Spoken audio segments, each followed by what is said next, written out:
todos e bem-vindos a mais um episódio do canal do Imigrante USA. Meu nome é Larissa Salvador, eu sou advogada de imigração licenciada aqui no estado da Flórida e nós trabalhamos não só com imigração no estado da Flórida, mas como é um direito federal, trabalhamos em todos os Estados Unidos. E como vocês já sabem, se vocês já estão aqui no canal, nós temos vários vídeos disponíveis com várias informações sobre imigração. E se esse é o seu primeiro vídeo, não se esqueça de se inscrever no canal, curta, compartilhe, porque aqui tem muita informação que a gente realmente acredita no potencial de ajudar as pessoas que estão aí assistindo o nosso programa e sendo a nossa audiência aqui, porque a gente sempre tenta, se esforça, dar o nosso melhor para produzir informações que realmente vão fazer a diferença no seu caso imigratório aqui nos Estados Unidos. E hoje nós vamos conversar sobre um dos meus casos favoritos de fazer, que é chamado de, no inglês, SIJ, que é Special Immigrant Juvenile, que são vistos, né, é uma categoria que te dá o direito a fazer o pedido para o Green Card para juveniles, né, jovens imigrantes especiais. Esse tipo de caso, ele é diferente porque não é como outros casos que simplesmente é tudo com a imigração. Ele é mais parecido com o EB que a gente estava falando anteriormente, por conta que ele tem duas partes e sem uma não dá para prosseguir para outra, tá? A primeira parte do processo é que, número 1, para você fazer a aplicação com a imigração, você tem até os 21 anos de idade para fazer a aplicação para esse benefício migratório. Só que aqui entra a parte bem importante, e essa parte eu posso falar com propriedade, pelo menos aqui do estado da Flórida. A primeira parte, que é a parte mais importante, que te dá o caminho para fazer o pedido para a residência, é a parte jurídica. E geralmente, para você conseguir essa parte jurídica, quando você faz esse pedido, você tem que ser menor de 18 anos de idade. E eu vou explicar por quê. O espírito da lei, né, do SIJ, para jovens imigrantes especiais, é que geralmente isso é aplicado para jovens que fugiram do seu país por conta de abandono, negligência ou até mesmo abuso pelos pais ou pelo seu tutor, né? E eu digo que me traz muito prazer fazer esse tipo de caso, porque como uma imigrante que chegou aqui como criança, né? E eu, pelo menos, vim aqui com os meus pais, vim pra cá com os meus pais, com meu irmão, eu posso imaginar o que deve ser a vida de uma criança, um jovem menor de 18 anos, para literalmente largar tudo para vir para os Estados Unidos, tentar uma nova vida sozinho nesse tipo de situação de abuso, negligência e abandono pelos pais.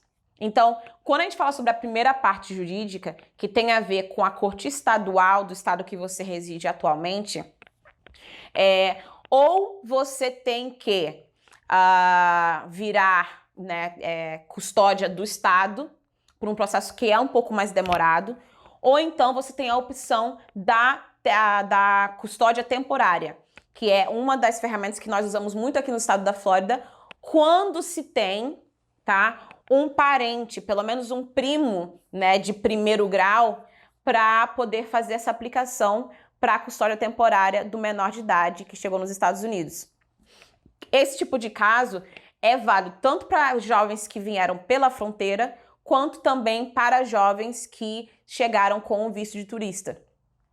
E o que é importante, especialmente quando a gente fala sobre o caso de corte, quando a gente está falando sobre custódia temporária, é que quando você vai perante ao juiz, você tem que comprovar que é no melhor interesse daquele jovem não voltar para a custódia dos pais e ficar nos Estados Unidos e não ser retornado ao seu país de origem, tá? Por que isso é importante? Porque na hora que a gente for fazer o processo com a imigração, é isso que a gente está falando para eles. Olha, esse jovem sofreu abuso, sofreu negligência, sofreu abandono. A corte estadual já decidiu que sim, é melhor para o interesse da criança, para o interesse do jovem menor de idade, ficar na custódia que eles estão aqui. E por conta disso, nós temos essa ferramenta na imigração que dá o caminho para esse jovem fazer a aplicação para a residência, para o Green Card. Quando a gente fala sobre essa parte da parte estadual com a corte, muitas vezes é necessário a criança falar tudo o que aconteceu, né? Antes da gente chegar na corte, na petição que a gente vai fazer. Quem faz a petição junto com a corte é a pessoa que está pedindo a custódia temporária, tá? Então, pode ser tio, pode ser avó, pode ser primo. E também o que é interessante é que essas pessoas que estão pedindo a custódia não podem ser amigos, mas não precisam estar legais no país, tá? Não há uma necessidade de você comprovar que você atualmente ou é residente, ou é cidadão, ou tem algum visto válido. Mesmo se você não tiver nenhum status, você ainda assim pode fazer esse pedido pela custódia desse parente de primeiro grau, tá? E geralmente, quando chega na hora da audiência com o juiz, as perguntas que nós fazemos para a pessoa que está fazendo a petição nós precisamos saber questões básicas sobre o seu nome completo, data de aniversário, porque você tem que ter pelo menos 21 anos de idade para fazer esse pedido da custódia.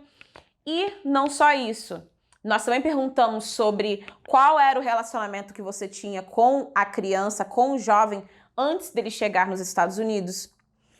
Se esse jovem, quando entrou nos Estados Unidos, com quem ele esteve desde a entrada, se você é a pessoa que cuida de todas as necessidades financeiras, necessidades escolares, médicas desse jovem, dessa criança. Por quê? Tudo isso está mostrando que a criança, o jovem, está muito melhor debaixo da sua custódia aqui nos Estados Unidos do que sendo negligenciado ou abandonado ou até mesmo sofrendo abuso no seu país de origem, tá?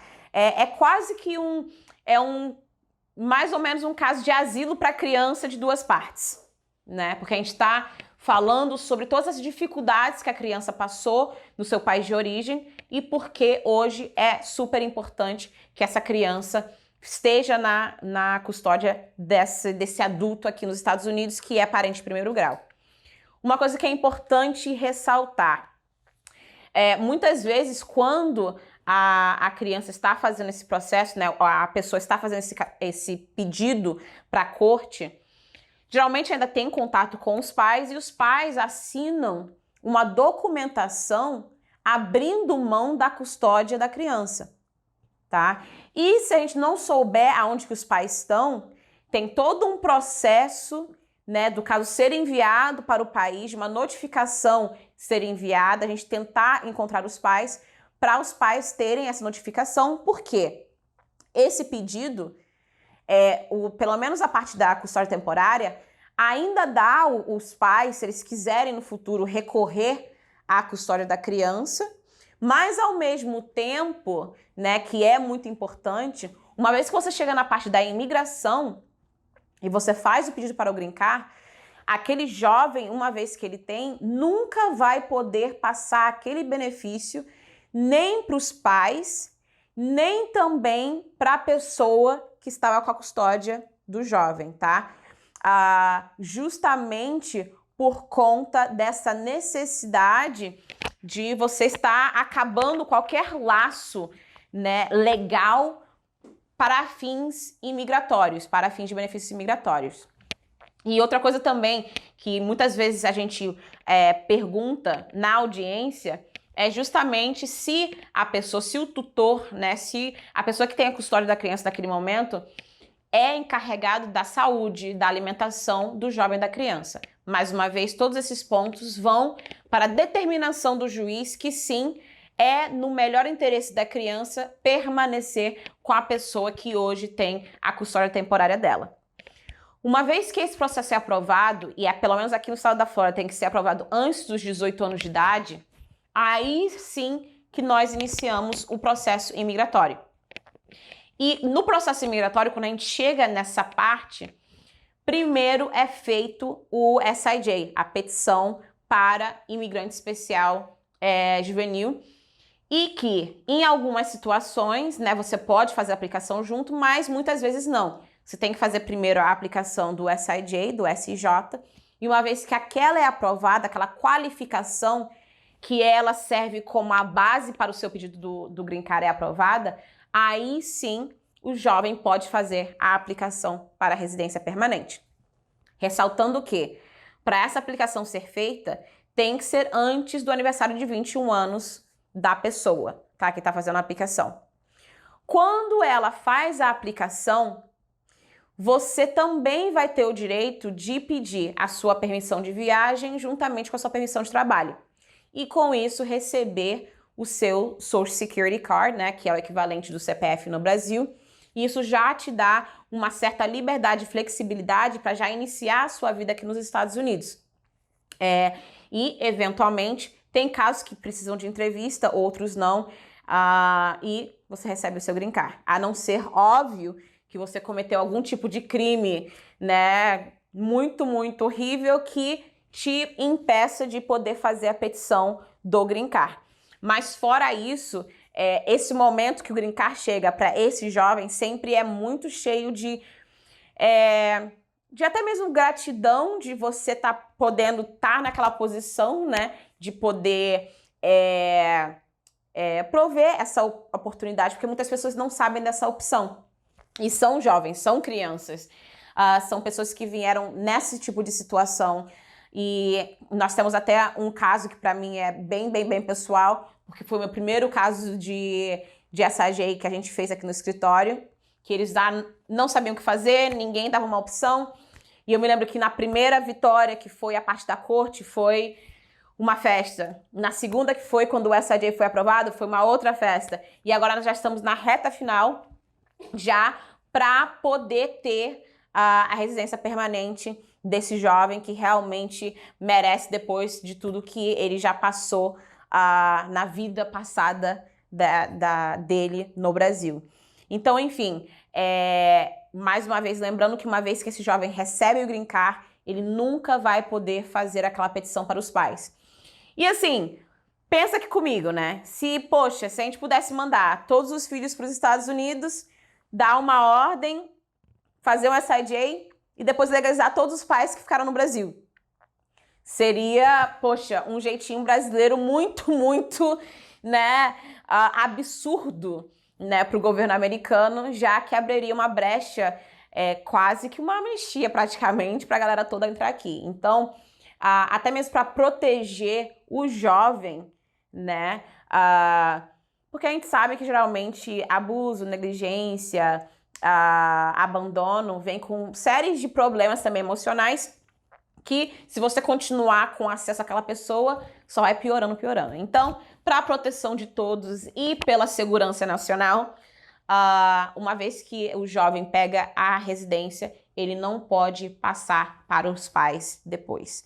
Então, mais uma vez, espero que essa informação tenha sido útil para todos.